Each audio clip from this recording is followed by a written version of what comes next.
Louvado seja nosso Senhor Jesus Cristo. Dia 17 de outubro, sexta-feira, da 28ª semana do Tempo Comum.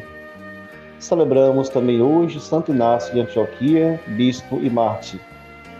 Inácio, segundo sucessor de Pedro como bispo de Antioquia, é expressão do favor das comunidades subapostólicas. Condenado às férias sob Trajano em 98 até 117, em sua viagem para Roma sofreu maus tratos dos soldados e foi confortado pelos representantes das comunidades eclesiais. Nas suas 7 cartas, documento vivo de sua doutrina e de sua solicitude pastoral, vibra sua alma heróica de apaixonado imitador de Cristo até o martírio. É testemunho de uma igreja centrada na Eucaristia, que em torno do bispo e do seu presbitério forma como que uma sinfonia de unidade e concórdia. Sua memória é celebrada pelos sírios aos 17 de outubro, dia em que é recordada numa breviário do fim do século IV. Seu nome está no cânon romano. Com Cristo estou pregado na cruz, eu vivo, mas já não sou eu. É Cristo que vive em mim. Vivo na fé no Filho de Deus, que me amou e se entregou por mim. Caríssimos irmãos e irmãs, na memória de Santo Inácio de Antioquia, bispo e mártir, rezamos as maravilhas que Deus opera em nossas vidas. Ele é a nossa proteção, fortaleza e refúgio. Celebremos com fé e devoção esse dia. E a liturgia da palavra dessa sexta-feira é o Evangelho de São Lucas, no capítulo 12, versículo de 1 a 7. Naquele tempo, milhares de pessoas se reuniram a ponto de uns pisarem os outros.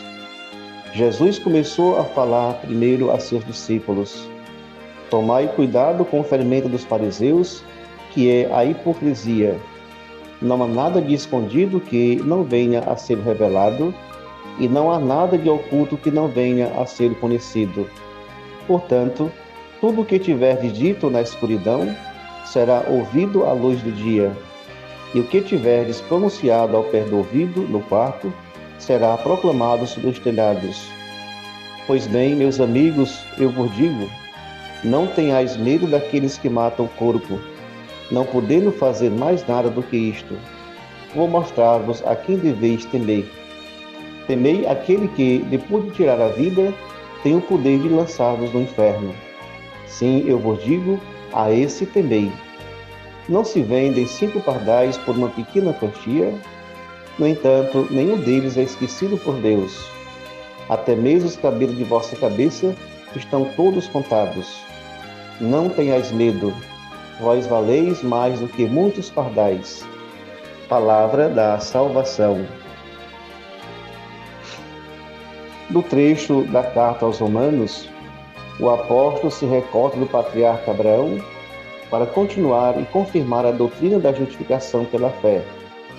São Paulo nos relembra, no texto do livro do Gênesis, Abraão creu em Deus e lhe foi creditado como justiça. O justo Abraão, pai na fé de todo o povo judeu, acreditou nas promessas divinas. Sua fé foi creditada a ele como justiça, antes mesmo de demonstrá-la por meio das ações. O Evangelho, dirigido aos discípulos, pode ser dividido em 2 partes. A primeira parte nos apresenta a hipocrisia como o fermento dos fariseus. Eles não carregam consigo a verdade e não são fidedignos. Colocam-se, inclusive, acima de todas as coisas, até mesmo da graça divina. A segunda parte do texto é o encorajamento proferido por Jesus.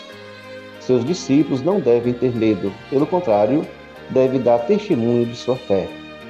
Assim, esses 3 pontos: termos cuidado com a hipocrisia religiosa, depois não termos medo dos desafios e manter firme o nosso testemunho de fé. Pensemos nisso, peçamos ao Senhor que nos ajude e nessa sexta-feira contemos com a graça de Deus.